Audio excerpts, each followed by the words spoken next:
The John Anik and Kenny-Florian podcast. Gangsters, what's up, guys? John Anik, Kenny-Florian. Oh, my God! Here are your hosts, John Anik and Kenny-Florian. And there is no place that I would rather be. It is Wednesday, 14 March, episode 147, Anik and Florian podcast. Great to be back with you. And there he is in all his glory, the early leader for 2018 Father of the Year, Kenny Ken-Flo Florian.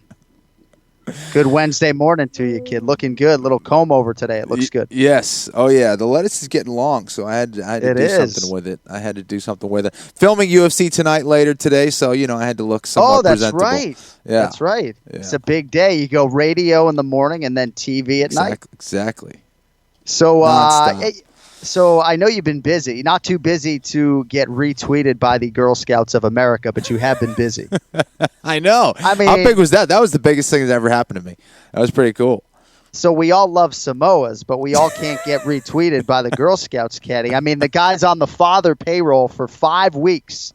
He's getting retweeted by the Girl Scouts of America. It's winning. Amazing. That's what winning is all about right there. Is that just like celebrity stuff or like F-list celebrity? They appreciated my tweet is what they did. So I was just in Miami for a couple nights, so yeah. I'm hurting a little bit today. Also went to Connecticut to celebrate the life of Bruce Connell, and what a great tribute it was to that absolute legend. So just getting to know his sons a little bit and his daughter, Tyler, Trevor, and Carly. What an impressive family and legacy. I'm going to be working for those kids someday if I can stay in the business long enough. So it was good to get up there for a few days and then sort of unwind in Miami. Right back at it today. We're hoping to talk to a couple of UFC champions. We'll see how it goes. But TJ Dillashaw, Amanda Nunes, both champions at 135 pounds, both on standby. Ray Longo's all fired up. When he calls me on show day, he's got something to talk about. He's like, what are we talking about today? So whatever you want, sir. Whatever you want. So we'll talk to Longo. I want to talk about Nick Newell a little bit today, Kenny. Before we get there, though, I just want to hit on a few UFC items because last week we had 90 minutes or so, and there was so much to get to out of UFC 222, and we tried to do it justice. But one name we didn't talk about was Frankie Edgar. We spent most of the show on T-City and Chris Cyborg and everybody else, but we didn't talk about this result in the context of Frankie Edgar's career and what this loss does or doesn't do to his legacy. And maybe it's less about this obvious Hall of Fame legacy and more about who's next for Frankie Edgar. Because maybe if you want to say he has signs there of slowing down, he's 36 years old and this guy's going to fight. I mean, I wouldn't be surprised to see him stay in this game as long as humanly possible. But this is obviously a tough pill to swallow, and I would think closes the book on the championship aspirations at 45 at the very least. It certainly does. But, for Frankie, this is a guy that is a 100% pick for a Hall of Famer. You look at everything he's done. He's a champion at 155 pounds. And I think some of those losses that he had in the UFC when he lost the belt and when he fought for the belt again at 55, I thought were questionable. I thought that he won some of those fights against Benson Henderson.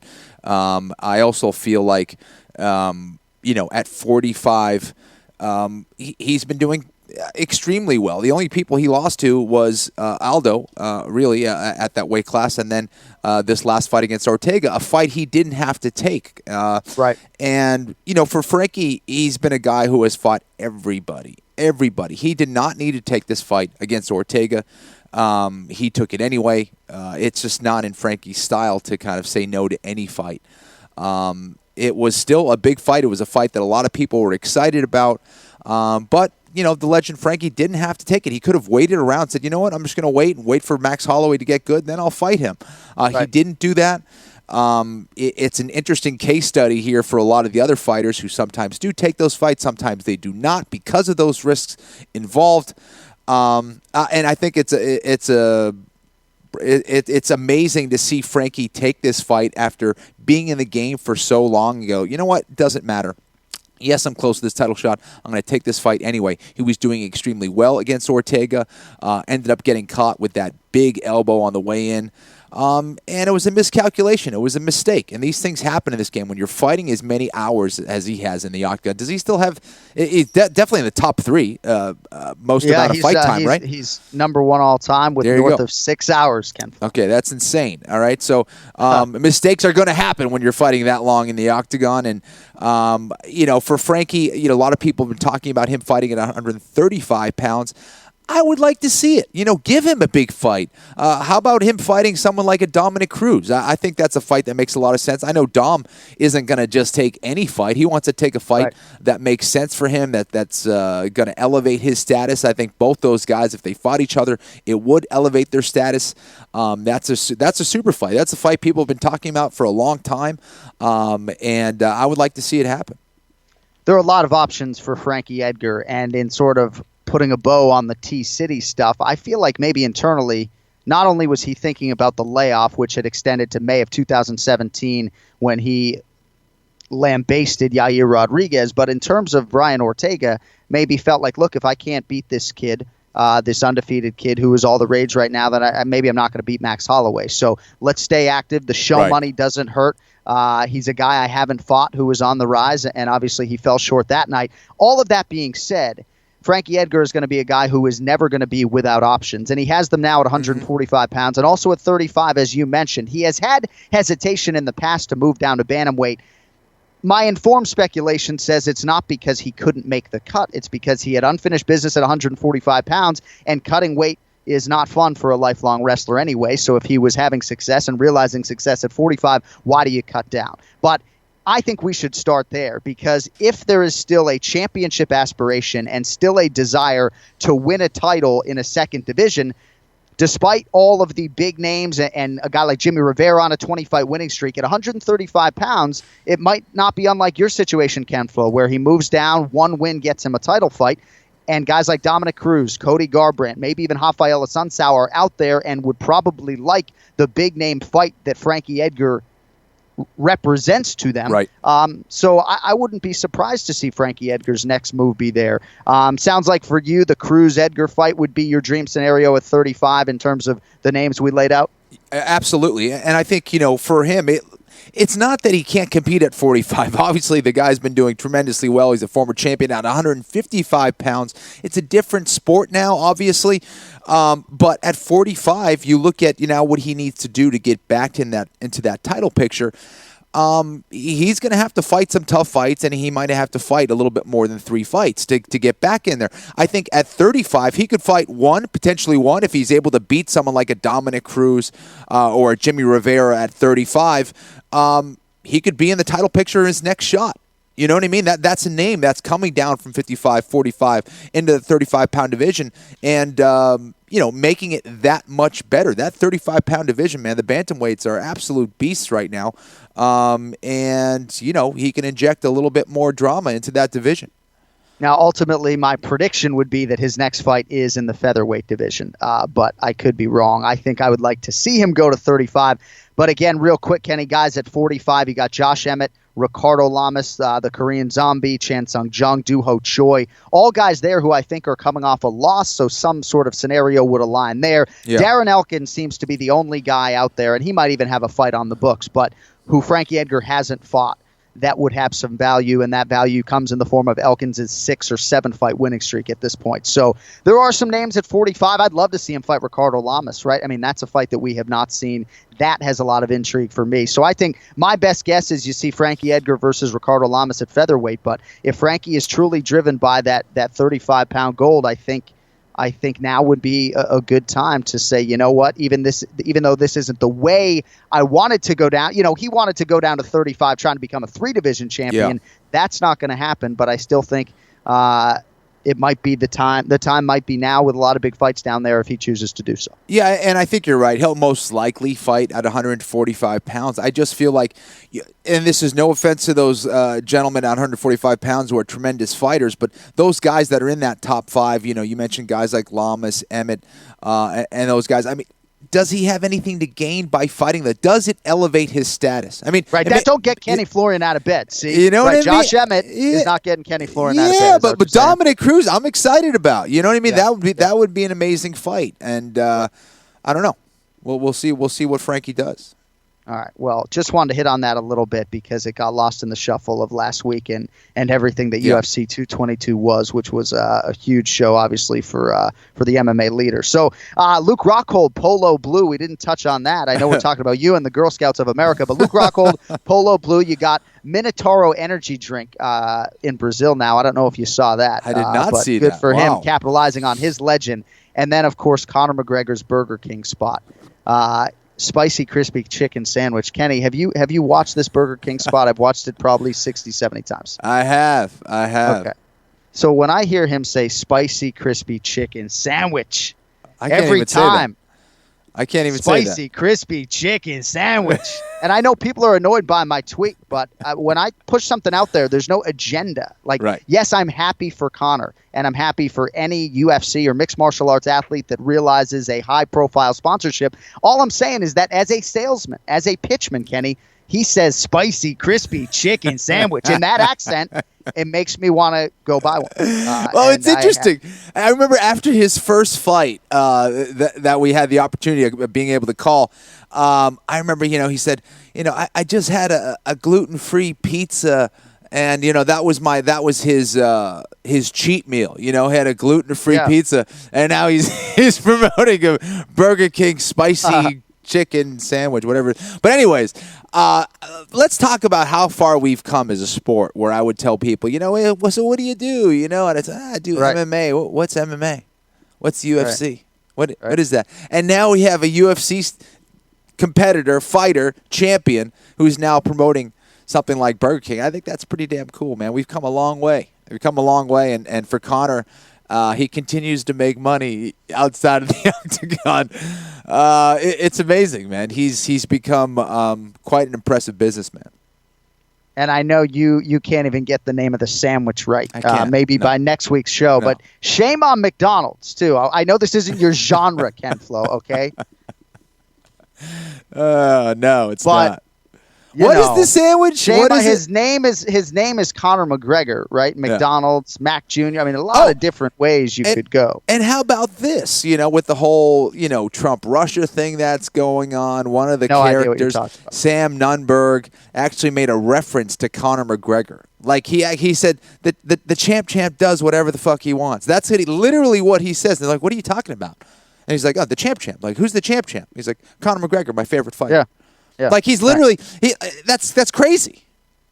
Conor McGregor's he's kind of a big deal, dude. Yeah, no, he is. He is on the tip of the tongue of a lot of people. Well, that brings us to Nate Diaz, because I wanted to get your thoughts on this. I did an interview with MMA Junkie when we were in Orlando for the Fox UFC Fight Night, and we touched on a lot of fights that were happening at that time, but also a lot of fights that weren't happening at that time, and a lot of future stories. And one of the subjects that came up, of course, was Nate Diaz, and ultimately his value as a pay-per-view draw with or without Conor McGregor. I think we all feel pretty confident that he and Conor can do a massive number if and when that trilogy fight is made. But what kind of residual value is there for guys like Daniel Cormier and Nate Diaz when you do fight on more than one occasion guys like John Jones and Conor McGregor? Now, Nate Diaz brings so much to the table beyond just those two super fights. That I sort of am of the belief, without the benefit of our internal metrics at the UFC, which I know obviously exist, that this is a top 5 pay-per-view draw in the company, almost regardless of opponent. Now, I can't say with great mathematical backing that is true, but I think it's a pretty short list of guys who sell tickets and move that pay-per-view needle, and I think, based upon the Conor McGregor series, that Nate Diaz is very much that guy. I don't know if he'll get the chance to do that, but I certainly hold Nate Diaz in that type of regard. Well, I mean, you got a 209 tattoo on your arm. Well, I do. That's what's up. That's what's up. You talk about Nate Diaz. I'm the real champ. I'm the real champ. All right. So listen. What I gotta say is this: he's a star. Here's the situation for him and for the UFC. All right, it's a tricky one because yes, can Nate Diaz go and fight a big fight against a George St. Pierre or a Tyron Woodley? Everyone's going to turn to want to watch that. I would want to see that. He's a star in his own right. There's no doubt about it. However, some fighters are just linked with another, right? And you mentioned Daniel Cormier, John Jones, and Nate Diaz is absolutely linked to Conor McGregor based on their epic 2 fights. So that's a trilogy that needs to happen. Now, if Nate Diaz goes and fights someone else, right? If he goes and fights someone else and he happens to lose that fight, now we take a little bit of the luster off of that trilogy fight with Conor, in my opinion. So I don't know if the UFC wants to risk that, and I don't know if Nate Diaz wants to risk that. You know what I mean? If you have that fight on the horizon, do you risk taking another fight and possibly not getting that fight, or possibly not making as much money in that 3rd fight against Conor McGregor, which we all know is going to be gigantic? Right. And, of course, all indications are that promotionally they're going to try very hard to get Conor McGregor to fight the winner of Tony Ferguson and Khabib Nurmagomedov, which is cannonball coming up quickly, thankfully. Sure. But I always felt like the way you would raise the series was to have finally championship stakes. 3rd and final meeting between Nate Diaz and Conor McGregor, and finally there's a belt on the line. But that's probably not going to be the case right now. I mean, they may fight at 65, or they might fight at 55. I don't know. But I don't think there would be a belt on the line necessarily unless Conor were to get through Khabib or Tony and then put that belt on the line in the defense of this next reign for him against Nate Diaz. But I just sort of think big picture that Nate Diaz brings a lot to the box office and the table, and just would like to see him back in there. I mean, that was really the root of the conversation, was that we'd like to see these guys back in there. I'm not sure we're going to see Nick anytime soon, but hopefully the Nate Diaz return happens here in the next couple months. A couple other things, Kenny, I want to hint on here. UFC 225 starting to take shape on June 9th. CM Punk hints at a return on that evening. Also, Rashad Evans going back up to 205 pounds to take on Anthony Lionheart Smith. Of course, Smith moving up from middleweight as well for the first time in the UFC, at least for him. I know this hits close to home, Kenny. I mean, this is tricky, right? We both go way, way back with Rashad. Yes. Moving back up to 205 pounds at this stage of his career. Is this just trying to get in that win column and go out with a high? Like, what do you think are Rashad's expectations against a very dangerous, multifaceted striker and submission artist in Anthony Smith? Well, I don't know if it's about Rashad wanting to just get a win. I wouldn't pick Anthony Lionheart Smith as my easy win. You know what I mean? Not a picnic. Not a picnic at all. This guy's an absolute savage. And guess what? He's coming up from 185 pounds like Rashad. And Rashad, a former champ at 205 pounds. We would think that Rashad would be the larger man. Nope. Anthony Smith is going to be still bigger and maybe significantly bigger than Rashad. So that's not an easy fight, man. I don't know. For Rashad, you know what? Listen, I think he's just trying to go out there and compete like he knows he can. And I think we're all waiting for that. The last several fights, we haven't seen that. I think Rashad is well aware of that, and I think he just needs to get over that mental hurdle. I think there's something that's preventing him from truly showing what he's all about and getting back to that, maybe not championship form, but getting back to really showing his potential as an athlete and as a fighter. I think Rashad is such an intelligent guy, and he really has a lot of gifts as a fighter. I think mentally he's been his own worst enemy out there. And dealing with that pressure, and then dealing with coming back after a loss, and then dealing with another loss, and it's a very hard hole to climb out of. Very few fighters are able to do it. That's what I think was so impressive about Chris Weidman, being able to do it after suffering all those losses in a row and doing it against a tough guy in Kelvin Gastelum. I thought that was impressive as hell. So Rashad's got his back up against the wall, but I think for him, in some ways, he should see it as there is no pressure. He just needs to go out there and just fight like he can, and he just needs to put the past behind him and just go out there and compete. And he certainly will have a willing trade partner. And you got to feel good for Anthony Smith, too, getting big-name opponents at this stage of his career, 40-plus fights in, to beat Hector Lombard and now get a fight against Rashad Evans. So UFC 225, of course, Rashad Evans with roots in Chicago as well. June 9th, Robert Whittaker, Yoel Romero 2, now the main event, Kenny. Reports are some other fights, Claudia Gadelha, Carla Esparza, Joseph Benavidez returns against Sergio Pettis, perhaps heavyweights Alistair Overeem and Curtis Blades. So that is UFC 225 coming up June 9th. Of course, the next pay-per-view, as we will talk about over these next several weeks, Flo, UFC 223.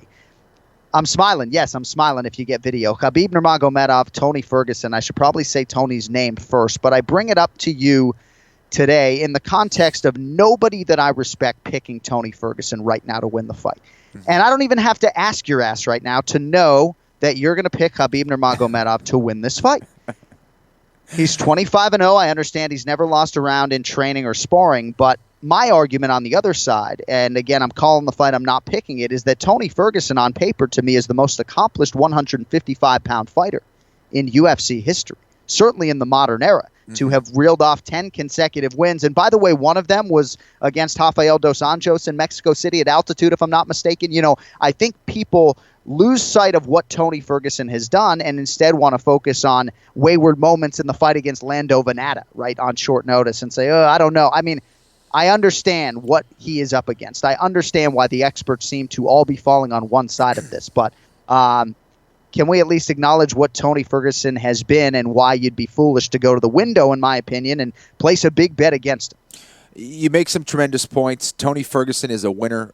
He's done it in a division which has been the most competitive in the UFC since the very beginning, probably. Ferguson, he has a lot of weapons. He has a lot of tools. He has knockout power. He has a tremendous clinch. He knows how to submit you on the ground. This guy comes in tremendous shape. You are never going to see a Tony Ferguson that is tired during a fight. He will push the pace on you. He comes from a wrestling background. He's very creative as a fighter. He's been extremely consistent in this division. And yeah, can he win the fight? Absolutely. I think when Tony Ferguson is able to create chaos in the octagon, that's when he's at his best. And I think that's precisely what he needs to do against someone like Khabib Nurmagomedov. Now, you could talk about Khabib and the fact that, you know, he's this absolute beast who gets you on the ground and uses his ground and pound and is relentless with it. He doesn't take any positional risks, okay? He's all about position. He's not the most devastating striker. He's not the most devastating submission artist in the world. But what he does positionally is absolutely tremendous. He will get to a half guard and beat the living hell out of you. He will get you down to the mat no matter what without taking much damage on the feet. And he's not going to lose position. He's not going to let you get back to your feet. And if you do, you're only there for like a couple seconds until you're taking a trip back right down to the canvas.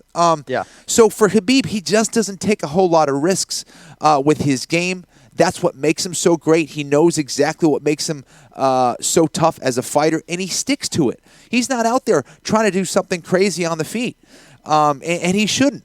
For Tony Ferguson, he's all about scrambles, and we have a guy in Khabib who's all about position. So we have an amazing contrast of styles here. If Ferguson is able to consistently create these scrambles and find a way to get his arms around Khabib's neck or, you know, a leg or something, he might be able to get this upset win. But when you get a guy in Khabib who has been so consistent, a guy who does not take these risks positionally on the mat, he gets you to tire out. He gets you to do all the work. So Khabib's going to be a tough out for anybody. And everybody who's been saying, hey, listen, you know, this is a guy who hasn't lost a round in training.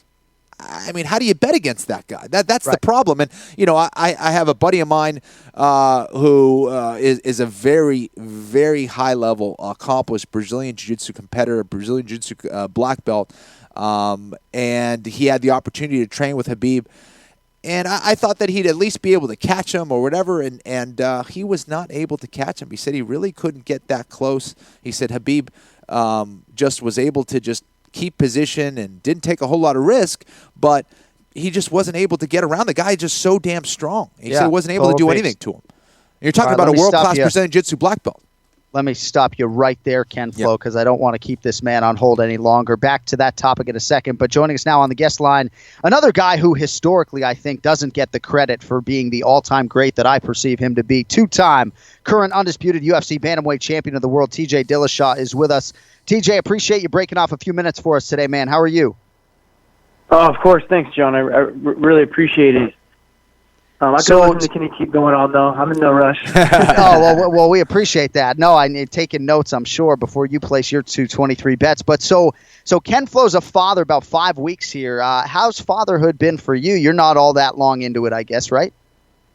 No, I'm 11 weeks in. It's amazing. It's nothing like it's a whole nother job, and I love it. You know, it's crazy. It's awesome. Everything that I've dreamed of, but a ton of work. I mean, with opening our new gym, training, and getting everything going, it's been a lot to handle, but it's been a great problem. Well, it's cool to hear. So 4 months have now passed since, of course, we saw you knock out Cody Garbrandt. It was at Madison Square Garden back in November. I called it the biggest singular win of 2017. Even if you weren't everyone's consensus fighter of the year, you were in that discussion. I felt like this was the biggest singular win because you kind of took out an entire team in the process. Can you just take us back there for a minute or so and tell us what it was like to not just get that win, but with all of the heat and all of the weight on that matchup to come through the way you did? I mean, it just felt like a big fuck you to a lot of people. Yeah, pretty much exactly. You know, I mean, you saw what happened after the fight when he started standing up and I'm just yelling in his face, looking like a complete psycho.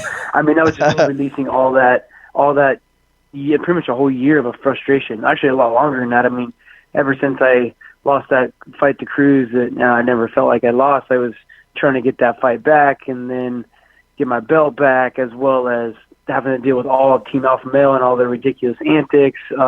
Yeah, man, it was just a lot of frustration, but it was a great feeling, you know, knowing that I'm the best in the world and just continuing to push and fighting the number one contenders along the way and beating these top guys and just knowing where I should be at.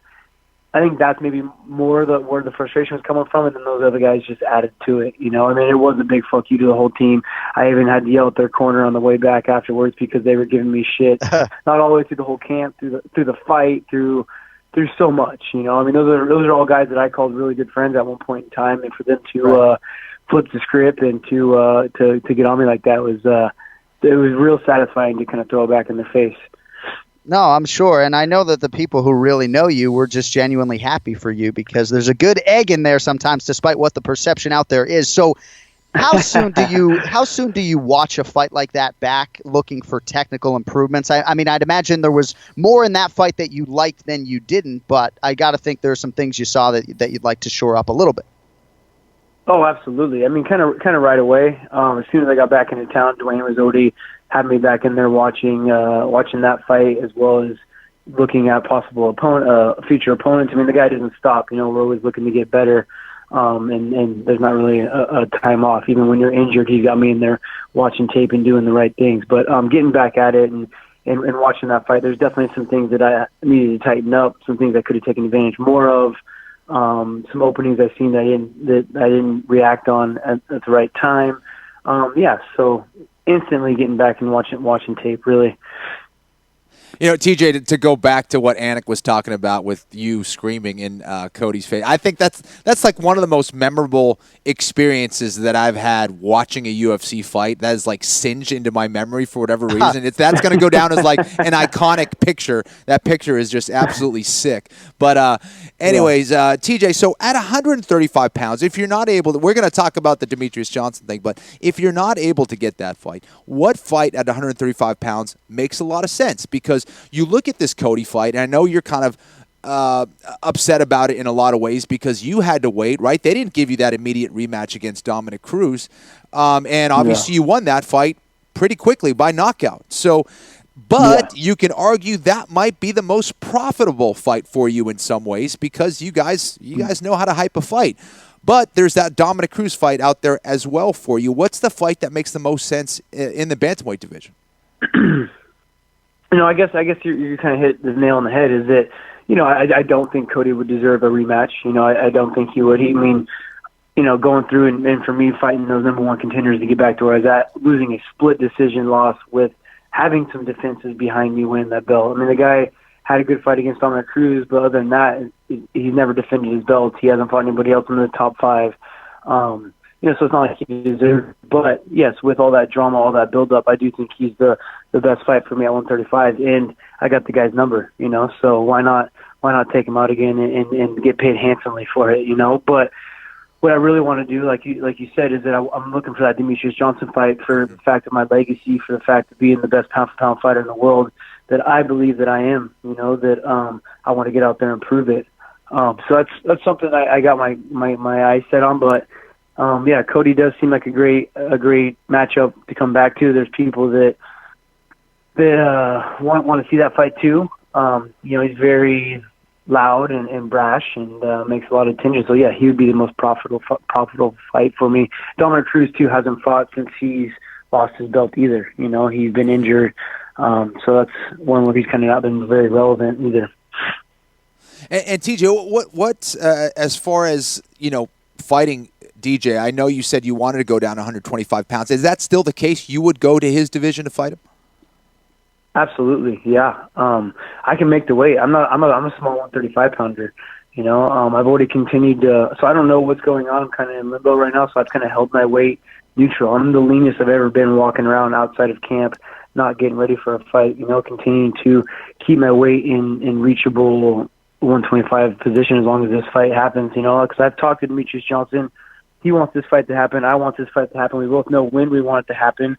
And now it's just all about the UFC getting it lined up and getting it done. Every fan I hear on social media or in person wants this fight to happen. I mean, for me, it's the most highly touted fight for this year. It just doesn't make sense why it hasn't already been lined up yet. I don't know if it's because he's got some injuries he's dealing with still as well, and myself getting healthy. But yeah, man. I mean, I would go to 125. So I feel like that makes the most sense. If I want to be known as the best pound-for-pound fighter, then I can't have him come up and beat him at my weight class, and then the excuse be, oh, well, I had to go up a weight to fight you. I'm still better at 125 kind of thing. What's been the? I would. Go ahead. No, sorry. Sorry. What's been the holdup? Is it about money? Is it about like the timing of the fight? What has been the holdup? Because it seems like the fight was close to happening. We heard that it was going to get signed, and then it didn't. What have been the hurdles? I really couldn't tell you. Yeah, it was about to get signed. We were going to try to fight in April. But then Demetrius had to go and get his shoulder looked at and got surgery on his labrum, or his rotator cuff, I believe. And so that postponed it, which would have postponed it to fighting in July, he's thinking. And which I believe would work out perfect. We jump on that Stipe and Cormier card. It's the champ versus champ card. It's a kind of a perfect story, as well as it's the perfect timing for me right now, too. I mean, I have great opponents at 135, but no one stands out to me as a number one contender. Like I said, Cody doesn't deserve the instant rematch. Cruz hasn't won since he lost his belt. You got Jimmy Rivera and Marlon Moraes fighting, which are up there. You got Ascenso looking for a fight to get up there. So I don't feel like there's a number one contender with all those guys. And it's a perfect time for me to fight Demetrius. I don't understand why it's not lined up already. UFC Bantamweight champ TJ Dillashaw with us here on the ANIK and Florian podcast. So obviously you're staying lean, but as the weeks continue to tick off the calendar, I got to think at some point, you have a be-all end type date to try to fight in July. I mean, I guess we're sitting here in March, but at some point, right? I mean, you got to get a fight, right? Oh, 100%. Absolutely. I mean, I've been dealing with some injuries too that I've been trying to keep quiet, but when they wanted me to take that short notice 3-week fight against Cody on the Edgar and Ortega card, I wasn't able to take it. I had some injuries I've been dealing with. So getting healthy was the first and foremost. I was trying to keep it all quiet, but it's kind of hard when you're getting asked to fight on short notice. But yes, I definitely need to get that fight. I need to get a fight, actually, So yeah, I mean, that's kind of the time frame I'm looking at to be healthy, get back into camp, and to get going. So that's why I'm not doing too much. Like I said, I'm walking around lean, but I'm not dropping weight. I'm just being healthy. I'm staying active as I can, and being healthy. And if it is a call to go 25s, I can do it. If it's a call to stay in my weight class, I'm more than ready to do that as well too. So it's just one of those things that just keep myself right in between. And by the way, in terms of that whole UFC 222 stuff, we thought you handled that situation perfectly. We said on these airwaves it made absolutely no sense for you to step up on short notice and face Cody Garbrandt, given the circumstances that we've outlined earlier. So I thought you handled that well. But in terms of your legacy and your perception from MMA fans, right? We could be sitting here talking about a guy who's been the UFC Bantamweight champion for 4.5 years. And I know, unfortunately, for your sake, that's not the narrative, but just 2 split decision losses over the last 5+ years. You're on the pound-for-pound list. You're certainly in the top 10, but I know you want to be the number 1 guy. How do you feel like the perception is of TJ Dillashaw in terms of fans and experts and everything that your career has held up to this point? There's always going to be love and hate, no matter what. Even if you're trying to handle everything perfectly, but I think what it comes down to is just being true to myself, and I feel like that's finally coming across, with the whole Ultimate Fighter, with the build-up of this fight, the way I've acted after and before the fight, just coming across as that, I guess I could be a little more brash and talk a little more crap, but it would feel forced, I will talk about how I believe I'm the best in the world. I'll believe that I'll tell you how confident I am and how hard I train and how aggressive I am. Yeah, that's all very true, and that's how I'm going to act. So I feel like that's all come across pretty well. But yeah, you got your naysayers all the time as well. So I'm loved and I'm hated, and that's a great thing because they're going to want to watch me either way. Well, and I think you're certainly respected, certainly by the fellow fighters that have fought you and all of the analysts and people in the space. He is UFC Bantamweight champ TJ Dillashaw, of course, still chasing down that super fight with Demetrius Johnson. We hope it happens for you, man. We hope the payday comes in July as well. We know you've been one of the best in any division for 6+ years now. Thank you for carving out a few minutes for us, man, and we will see you hopefully this summer in Vegas, bud. Absolutely. Good talking to you guys. All right, there he is, TJ Dillashaw, with us on the ANIK and Florian podcast. So it sounds like the Cody Garbrandt fight still has some appeal at 35. The Dominick Cruz fight maybe to a lesser extent, even though he would have the opportunity to avenge a split decision loss. But the fight is TJ DJ, and Dana White's on board and wants to make the fight. So hopefully whatever hurdles remain can be leapfrogged, and we can get this thing on paper, because to me it is so compelling. And I like the fact that TJ Kenny doesn't necessarily want to do it at 35. I think there's the appeal for him in not just being a 2-division champion, but proving that he's the one making the sacrifice before getting his hands on that belt too. It shows how confident TJ is as well, to say, you know what, I'll go down 125 pounds. No, it doesn't matter to me. And, we saw DJ again when he was competing at 135 pounds. It's tough for him at his height to deal with those guys. TJ has been walking around a lot lighter, and there's no question that for TJ, he sees it a tremendous opportunity to go out there and fight a guy in Demetrius Johnson, who many believe is the greatest fighter that we've ever seen in the octagon. Certainly has all the skills. And TJ is one of the few guys that can actually compete with him, skill for skill. He has knockout power as well. He has that wrestling background. And when he strikes, the angles that he hits, he's been looking like a professional kickboxer for a very long time. And the way that he's just has gelled as a fighter, the confidence that he has now, that is absolutely a super fight. That's the fight that I want to see. That's the one that I've been waiting for, and hopefully it does happen. All right, we'll see. July 7th. Huge. Just text Daniel Cormier. Text me just July 7th. Like, that's all he'll write. Right. Just July 7th. UFC 226 in Vegas. Hopefully it gets TJ versus DJ. All right, we're going to spin this thing forward to UFC London, get some Ken-Flo picks on the record here in a moment. First, though, give me a minute to tell you about Mattress Firm. Everyone knows how important stretching is before an event. Well, so does Mattress Firm, except it's your dollar. Your budget stretches further when you're shopping at America's neighborhood mattress store. It's a true home run, and you'll have a ball. They're the head coaches when it comes to mattress expertise. But know this, they're more than mattress experts. They have a game plan that helps you transform your mattress into a bed. From adjustable bases and sheets to headboards and bedroom decor. Ken-Flo loves his bedroom decor. They have you literally figuratively covered up like your favorite cornerback. So go to mattressfirm.com/podcast to see what deals are happening as I read this sentence to you. They even offer you a 120-night sleep trial to ensure perfection and a 120-night low price guarantee, so you know you paid the perfect price. Talk about a 1-2 punch, a knockout if you will. So score big with a perfect bed. Head to mattressfirm.com/podcast to get the play-by-play on how you can monumentally improve your sleep today. tonight and tomorrow. It's the main event challenge. Anik. The time is most definitely now. Florian. I finish fights! I'm going to do everything possible to win. The main event challenge. The John Anik and Kenny Florian podcast. And we will get back to Khabib and Tony, Ken-Flo. You know I don't like cutting you off, but more on that coming up later in the show. Let's update the standings, though, shall we? No picks last week, obviously, with no live UFC events. So Team Anik led it 27-21 going into UFC 222. You went head-to-head with listener Josh Penland.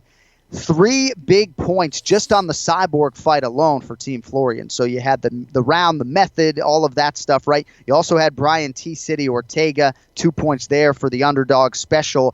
But Josh was right there with you most of the other picks. So you win the week, but 7-6 the margin. Oof. Team Anik retains the overall lead, 33-28. The flow, though, continues to chip away. So 33-28 for the good guys. And joining us to make picks for UFC London today, full disclosure, short notice, Anthony Ibarra. On Twitter, you can find him at GelOFool. Anthony, how are you, man? Good. How you guys doing? Oh, you look like a guy I want to hang out with. We got a picture of him and drinking some sort of non-alcoholic beverage. So we had a London local set to make picks today. He had to back out. So Tony to the rescue. Can people even call you Tony, Anthony? Is that okay? Yeah, I've been called much worse. Okay. All right. I get the sense that maybe he doesn't just stick with Anthony. Tony. We'll go with Anthony the rest of the Anthony, did you watch Ken-Flo fight back in the day, or do you not go back that far? Now, I'll be honest, I started about 2011, 2012, but I catch almost every show. See, isn't that amazing, Ken-Flo? You are so fucking old that guys who just started watching this sport a few years ago have no idea who you are. They listen to your podcast. That's hilarious. I love it. All right, so, Anthony, let's get to some picks here. So, first out of the chute, good rematch here, at least on paper. Jimmy Manawa, Jan Blachowicz. Blachowicz plus 175 right now. Manawa with a minus 215 favorite. So the first meeting, it was April 2015 in Poland. Goes to Manawa by unanimous decision. His only pro win, not by knockout. Since that fight, Jimmy 2-2, Blachowicz 3-3. He has won 2 in a row, though. Anthony, who do you like here? Jimmy Manawa or the underdog Jan Blachowicz? Well, Blachowicz is 3-4 in his last 7 fights, and I think this is a big step up in competition. He's got a lot of decisions as of late, and other than a submission win over Devin Clark, who isn't even ranked, I really think Jimmy Manawa is going to be able to take it. As you said, they rematch, or this is a rematch from 2015. I think Jimmy's striking has gotten better and more precise, so I'm going to take the favorite in this one, Jimmy, probably by knockout. And Kenny, Jimmy Manawa also talking about only having a couple years left in the sport, right? So I think he really understands what is at stake here and what he needs to do to make one final run to get his first UFC title crack. Jimmy Manawa here, about a 2-1 favorite. Flo, what do you think? Well, I think he still is motivated. Yeah, he doesn't have a whole lot of years left. And at 205 pounds, I mean, the division...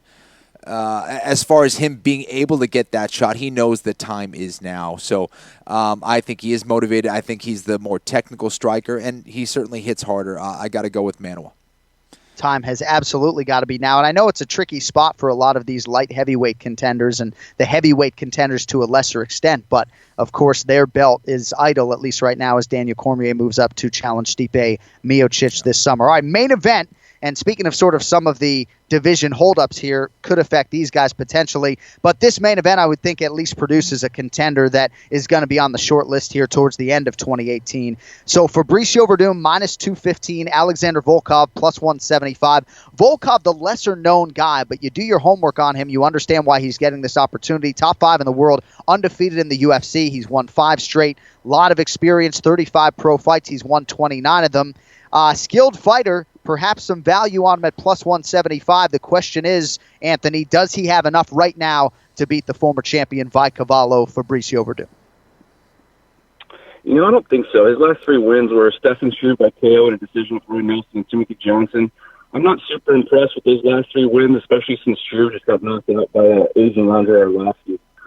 He's a solid striker, but Verdum hasn't been knocked out since 2008, other than his knockout loss to Stipe.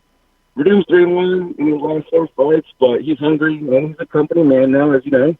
I think he wants that belt back, and his experience is going to be too much for Volkov. So I'm taking Verdum by decision. Volkov's got pretty decent takedown defense. All right, Verdum over 25 minutes. The play for Anthony Ken-Flo, who's the pick to click in the main event, and we'll need that method of victory in the round. I think Volkov has a tremendous amount of potential. I just think that he gets hit way too much, really needs to improve his defense. And if the fight hits the mat, we know that Verdum will submit any heavyweight in the world right now. I think Verdum, he has been extremely active as of late. That could be a blessing and a curse. He's a little bit older now, doing camp after camp after camp. It can be tough on your body. However, I got to go with Fabricio Verdum, the former champ. I think he gets it done here. And how does he get it done, Kid? Let's go with a third round TKO. TKO for Fabricio Verdum. And I'm glad you hit on the activity thing, because that's a big storyline for me coming in, is does that work to his benefit or not? I think it does. I think it actually helps him to have been this active and to have dealt with some weird circumstances with the Walt Harris late entry and everything else. So I think you get a prime Verdum against Volkov this weekend. We'll see how it plays out. Main card, 5 p.m. Eastern on UFC Fight Pass. And a quick pick here on the way out, Anthony. Bantamweight fight. Tom Duquesnoy, Terrion Ware. So you get extra points here, at least in our scoring system. If you back Ware, he is plus 200. Tom Duquesnoy, minus 260. Anthony, which way you going? I got to take the fire kid, Tom Duquesnoy. I think he's got a super bright future ahead of him. Tom Duquesnoy, the fire kid. Ken-Flo, which way you going?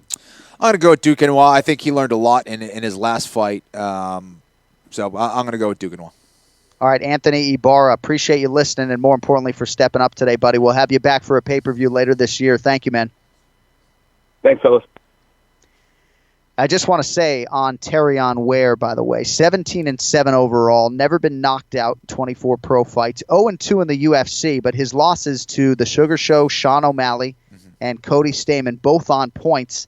I love seeing guys in a must-win. Right, and you won't hear us talk about must-wins a lot on the broadcast, but for Terrion Ware, if you follow UFC comings and goings, this is a must-win scenario for him. 0-2 in the UFC, fighting Tom Duquesnoy, also in a big spot for him coming off the loss to Cody Stamann. That was back in October.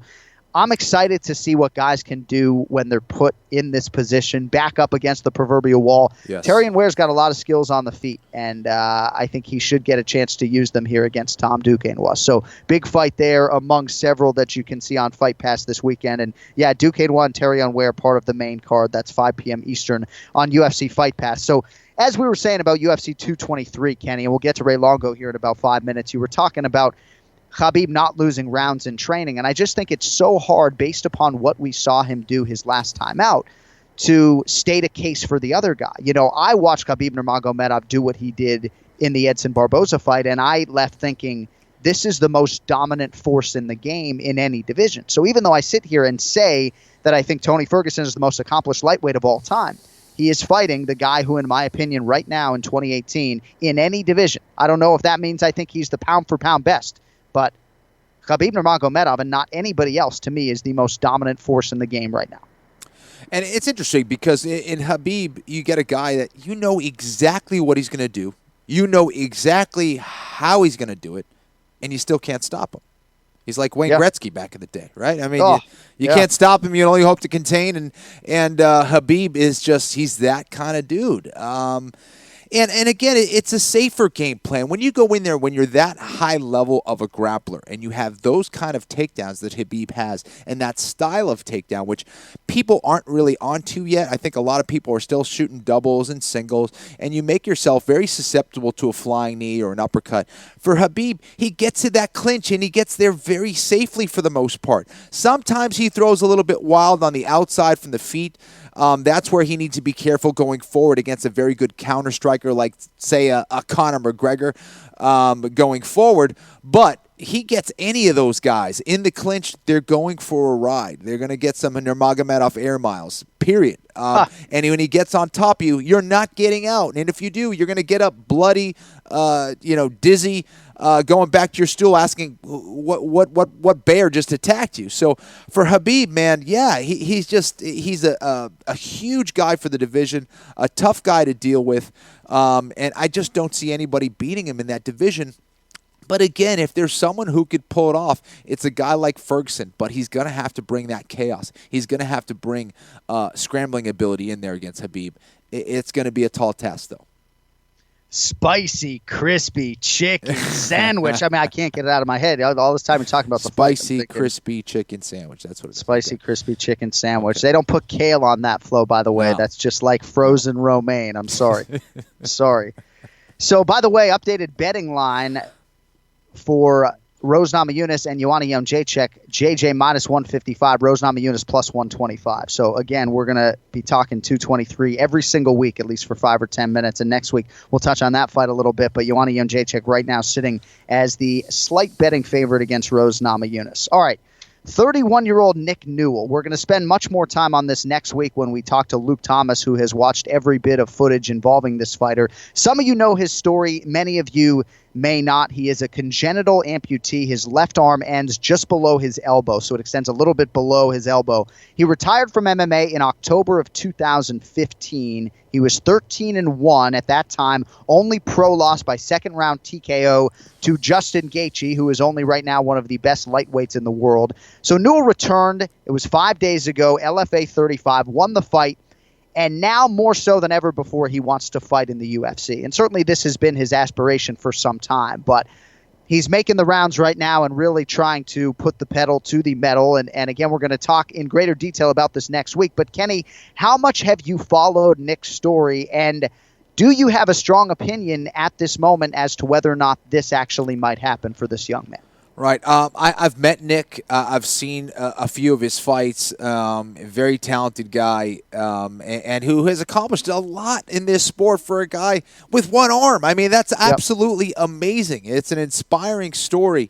He's a tremendous grappler. He's a guy who is dangerous on the feet. He knows how to kick. He knows how to keep distance. He's good at getting you down to the mat. And when he gets you to the mat, he's brutal. Brutal with his ground and pound, has good submissions, fun to watch. This is a different level, though, fighting in the UFC. And again, for anybody, this doesn't matter no matter what, whether they're going in there with a certain amount of skills or something that's going to prevent them from competing to the best of their ability. I don't want to see anybody get hurt. And, for him fighting in the UFC, I think he would encounter a lot of big-time challenges. And do I have a strong opinion whether he's going to fight or not, whether I want to see him fight? I don't know. I mean, this is tough because for him, he's been out there proving everybody wrong for a long time. A lot of people have been saying, I don't know if you could do that. I don't know if you should do that. And he's out there doing it and doing it extremely well at a high level. So who are we to kind of tell him not to compete? But at the same time, he's going in there in the octagon against all these trained killers who have, all their capacities, have all their limbs and all that stuff. I mean, imagine him against a Khabib Nurmagomedov. And so this is a tough one for me. But at the end of the day, this is an adult, a guy who is a professional fighter. He's been competing for a long time. It's his dream to fight in the UFC. I don't know. Do we say no to him? I don't know. Well, it's tricky. And a lot of people will talk about his ability, as you did, to defend himself against UFC-level competition. And I'm sure he's not going to love some of the things that you're saying, obviously, and those are just your opinions as a fellow fighter, right, in terms of your concerns, right? And he's obviously had to answer critics every step of the way. I feel like on the merits of what he's done, based upon my short research against regional competition at 14-1, that he is a guy who can at least win a fight or two in the UFC. Absolutely. But is it worth it, Kenny, for the UFC to get on board and take whatever risk this is? I don't know how much necessarily there is, but to do this if they think the ceiling on him is top 25 at 155 pounds. Maybe they don't think it's worth it. And one thing Luke Thomas is going to say to you next week on our show, I can guarantee it, is that nobody has a right to be in the UFC.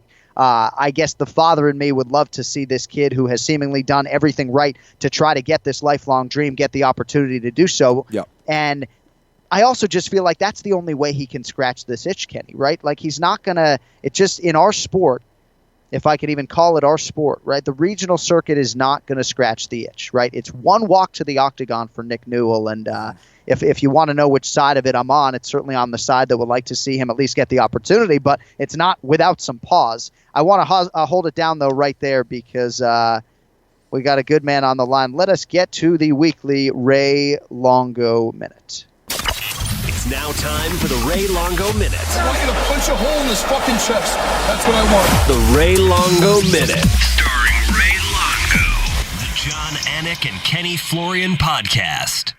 Sorry, Flo. I feel like I've been cutting you off all Not day. at I all. know you have somewhere to get in, and we will just continue it now with Ray Longo. Looks like you're at the gym today. Is that right? My man, I'm at the gym like where I always am.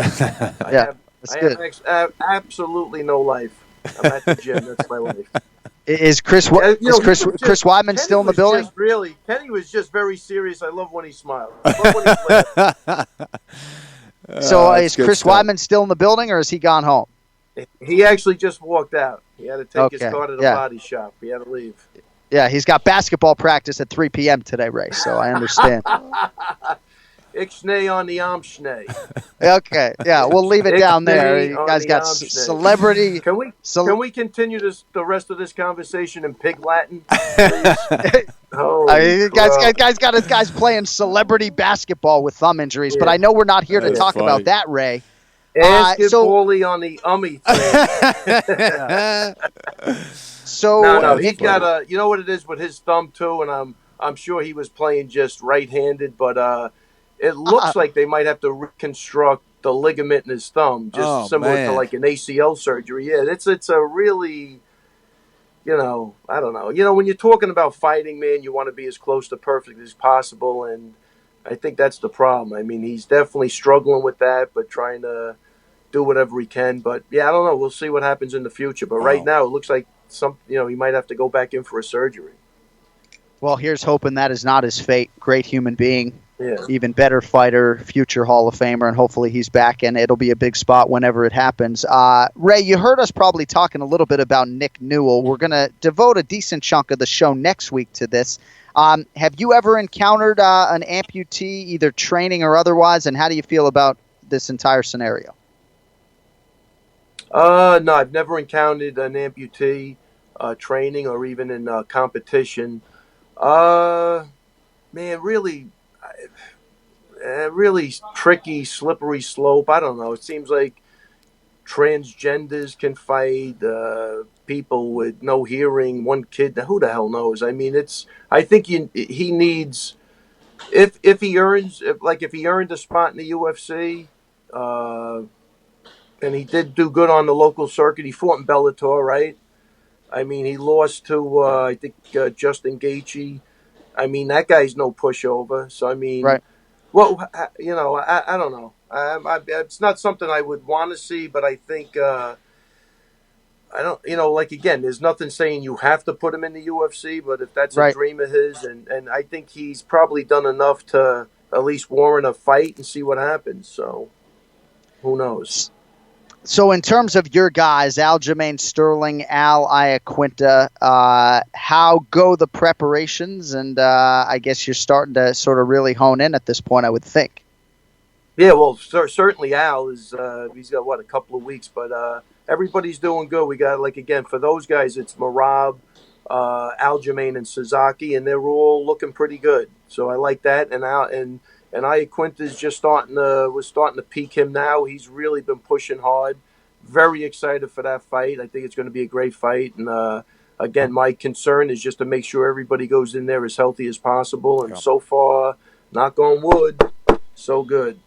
So you got Uluka Sasaki taking on Magomed Bibulatov. Is that right? Yes. Yeah, I think that was right. Yeah. See, I was telling Mark Henry that, and he's like, Sasaki's working with Ray. I mean, Longo versus I love these Ray Longo versus Mark Henry matchups, and Mark didn't even know. He doesn't listen to the Anik and Florian podcast, so he didn't know you were training Sasaki. No, I called him after the Frankie fight, so we talked about it. So it depends on when you had that conversation, but I spoke to him right after the Frankie fight, and we talked about it a little bit. How much we don't like it, but it is what it is, and I don't think he knew Sasaki was over here. But he did not. Yeah, that is what it is. What it is, man. I think it's just going to make for a better fight, and we'll see what happens. But I'm liking. I like Sasaki, man. He's looking good. Really, his training's been going really good. Tall for the division, man. Has a lot of potential. I'm glad that he's out there working with you. Yeah, I mean, I tell you, I think he's 6 foot. crazy. 125 pounds or 5'11". I mean, he's definitely eyeball to eyeball with me, and he's a great kid. Communication barrier is a problem, but he definitely very visual for sure. And then half the times he brings the interpreter with him, which helps out. But what a sweet kid, man. Great energy in the gym. Always smiling, always happy. Very, very nice guy. Really, I wish the best for this kid. He's a very nice kid. All right, last thing, because you brought it up. We talked to Mark Henry on our show, of course, the week before the Frankie Edgar fight. You talked to him after the fact. Was that just a call to check in on him and Frankie? Obviously, that would have been a tough thing for them to absorb, having never been on the wrong end of a result like that. Yeah. Well, I think he'll confirm this, but I think when he picked up the phone, he had his head in a noose. He was just about to jump off the chair, and I saved him. But it was almost like the suicide hotline. I jumped right in there. Yeah. But, no, obviously, there's such a bond between those guys that, he was, distraught. But he's a professional. He trains a lot of people. It's really, really hard. You gotta get emotional for 5 seconds, and then you gotta move on to the next fight if you're gonna do your job right. So he's in a tough spot. He's got other fights coming up, but he was upset. But I'll tell you, always with a sense of humor. We had a lot of laughs. And that was it. There's things outside of fighting, but obviously he was emotional, and that sucked. That sucked for everybody. Everybody loves Frankie Edgar. He's a great guy, and it was that was it. But he was. I think we did laugh a lot in the conversation, and that's good. I love the guy. Did. I think he does a great job, and he's all in, that guy as a trainer. I've watched him in action, and I can't say enough good things. Yeah, really good dude. Batshit crazy, but a great guy. Yeah, all of that. All of that. No, he's bonkers for real. Look at how good you're getting at this whole audio-video mix. You're like pausing FaceTime mid-interview. I mean, you are a true Renaissance man, and it's 5 of the hour. I know you have a private coming up at 2 p.m. Eastern. So any final parting shot before we let you get on your way? I think that's it. I think that's it. Hopefully next week I'll be a little more awake and I can make Kenny laugh. We were a little low on the laugh this time. Little low. I don't like it. Yeah, he's better on a Monday. He's not in a great mood today. And I didn't even get to you on John Jones. Can we do that next week? Can we save it? Next week, let's do it. Let's attack John Jones again. We got to help this guy. He's an addict, and we got to get him into rehab as quick as possible. Okay. All right. I am going to lead with John Jones and not bury it next week when we have you back. Quick turn on a Monday, dude. Don't block the cell phone. Take my call. Definitely. You guys are the best. Thanks, Kenny. Have a good day. So, Kenny, shake the rest of this show up, buddy. I will. I need my coffee. Take it easy, guys. See you, bud. See you, buddy. Thank you. I can't believe he calls me this morning because he wants to talk about John Jones, and then we just started going in a number of different directions. But more on Nick Newell next week. I think it's a pretty interesting and compelling story, and we'll see what happens. I would never want to say that he would be penalized for it, but I guess the softy in me and the emotional guy just would hate to see him never be afforded the opportunity just because of it. It's like if he says, if I get to 20-1, can I then get in? And if the answer is no, then maybe he should just cut his losses and go do something else, as he has done for the last 3 years before coming back. But seems to be a really good kid, Kenny. Obviously, you have spoken to him, and it's just hard in the sports vacuum to not root for feel-good stories. And this, not unlike Justin Wren and some other things going on in the space, I just think would be something that would make you feel really good about, this kid and his opportunity to not just chase, but ultimately fulfill the dream. So we'll see. All right, now back to the guest line, and joining us, one of the most dominant champions in the world. She returns to defend her title at UFC 224 May 12th in Rio de Janeiro, Brazil. She is the UFC Women's Bantamweight Champion. She, of course, is Amanda Nunes. Amanda, John, and Kenny here. It's good to have you with us. How are you? Good. How are you guys? Thank you for having me in. Thank you. It is our absolute pleasure. So I know you're living and training full-time in the United States. Is that right? Yes. So how long have you lived in the States, and how has that transition been for you overall? The transition for me was very good. I stepped in this country when I was very young, like with 20 years old. Now I'm almost 30. And the transition was normal. Of course, I have to learn I have to learn English, everything. But it was a matter of time, you know. Like, I'm here, like, straight in the United States for almost 6 years now. Like, yeah. I always stay and then go back to Brazil. But almost 6 years I decided to stay. And I love it. I love to stay here, you know. Changed a lot of my life when I make that movie. Well, and I know we love having you here in South Florida. Now, it's been 3 years since you fought in Brazil. But, of course, this time when you defend your belt, you're going to be the last fighter to walk to the octagon. You're going to be walking in as the champion. Have you thought about what that moment is going to be like for you and to try to make sure that you keep your focus where it needs to be? Because, obviously, this crowd is going to pop as soon as you come through that curtain. I'm very happy to go back to Brazil, you know, especially defending my belt there with all my people, you know. That's awesome. And, you know, I'm focusing to walk away with my belt once again, you know. It's going to be awesome. It's going to be in Brazil. But the main focus is my belt, defend this belt, and then, you know, do my best inside the cage. And I'm very happy, you know. Fighting Brazil always, like, is a amazing moment. And 3 years ago, I went back there. I promised to my mother I only go back to Brazil with my belt, and then I did it. Now I'm gonna go back and defend there. Awesome, you know. I'm very happy. It's been amazing what you've been able to accomplish so far, Amanda. You're going to be taking on Raquel Pennington. What are some of the challenges that Raquel brings to the cage? Actually, Rocky evolved a lot, you know. Since that fight against Misha, she showed, like, a lot of heart, you know. And she showed, like, she stepped in the cage and it's going to be a battle. And she had a good jiu-jitsu.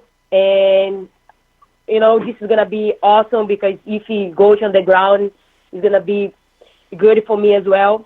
You know, I'm black belt in Brazilian jiu-jitsu. I have a lot of experience as well. And, you know, this is MMA. Everywhere is dangerous, you know. Everybody step there is ready to go. Rock is going to come strike with me, and then if she be able to clinch, she's going to use the cage. She's going to do the dirty box. I know that if she goes on the ground, she's going to try to go to the guillotine, to the bulldog choke. She's very strong at it. And I know everything she's going to do, you know, and I have to be ready and respect everything, you know. Nobody step in the cage 50%. You know, you went 5 hard rounds in your last fight against Valentina Shevchenko. What did you learn from that fight? I learned I can get in the 5 rounds, you know, because a lot of people talk about that. You know, Amanda never win 5 rounds, and she gonna guys out, things like that. But now I prove it. Everybody's wrong, you know. Especially me, that I like to go to the gym and then evolve all the time. You never can talk about a fighter like to train and evolve. You have to wait for the next fight to at least talk about, you know. You never judge a fight because the last fight. You have to keep it, like, give a chance. A fighter always go to the gym, always like to improve it. Right. UFC Women's Bantamweight Champion Amanda Nunes with us here on the ANIK and Florian podcast. So every interview you do between now and that fight, you are going to be asked about Chris Cyborg. Are you tired of that narrative and that story, or are you just prepared for the fact that you're going to have to address it pretty much every step of the way until you fight Raquel in May? You know, of course, my focus is Rocky, but if I have to talk about Chris, I don't have any problem. But my focus is not on her right now because we have a chance, but she decided to fight her last fight against that girl, and was her choice. Right. But right now, in my step is Rocky. After that, I have another girl in the line. You know, have the Brazilian girl, Vieira. She's ready to go. You know, I think she's the next contender for sure. And I'm happy because my weight class have two contenders right now, and I'm not worried about it. That fight is so bad right now because we had a chance. He like was very, very hard to negotiate with the UFC, and then things move on. You know, I never going to say he waiting for somebody. I want to fight. My next step is Rocky, and I have it like right after Rocky, I have a Brazilian girl. You know, I'm interested too, and I'm not going to wait for nobody. You know, right. No, and it makes sense, and you're absolutely right about Ketlen Vieira, and there are a handful of other bantamweight contenders. If you were, though, to move up to 145 pounds, would you need some time to put some weight on? Would you move up and stay there? I mean, I'd imagine you have to consider all of these things. Honestly, like, I have to have time, you know? Yeah. I have to training for Cyborg full time, you know? This is not something easy. Like, after this fight against Rogue, I'm going to step the next month or 2 months to fight Cyborg. I don't think this is fair for me, you know? I think if you're going to give it to UFC is going to make me fight her or I decide to fight her or whatever, I have to have my time to get ready for her. You know, we have to make this fair. And I fight Mackenzie 100%, you know, giving me time to training for her, and everything's gonna be fine. But if day one I step like 1 month, or you know, I don't think this is fair. I think you have to give it the time to get ready for her. Right. No, it makes a lot of sense. And I know you believe you're the best pound-for-pound women's mixed martial arts athlete in the world, and I think that's a big part of why you called her out, not just the payday that would come with it, but your chance to prove that it is you and not her who is the best in the world pound-for-pound, at least right now. Yeah, I think the best want to fight the best. You know, she's the best in her division. It's not to do about country. It's not to do... it's not personal against nobody. No, this is a business, you know. And when it becomes a business, you want to fight the best. I'm the best in my division. She's the best in her division. And we're going to step in the cage, you know. But I have to have my time. I have to have my right weight training, you know, and things can work out. But right after my fight against Rock, I'm going to see my form and take my time, you know. I'm not going to think about right after and step it. It's not 100%, and then do a camp and then don't rest and then do another camp. Doesn't make any sense, you know? Doesn't make any sense. Right. No, I agree with everything you just said. All right, last thing.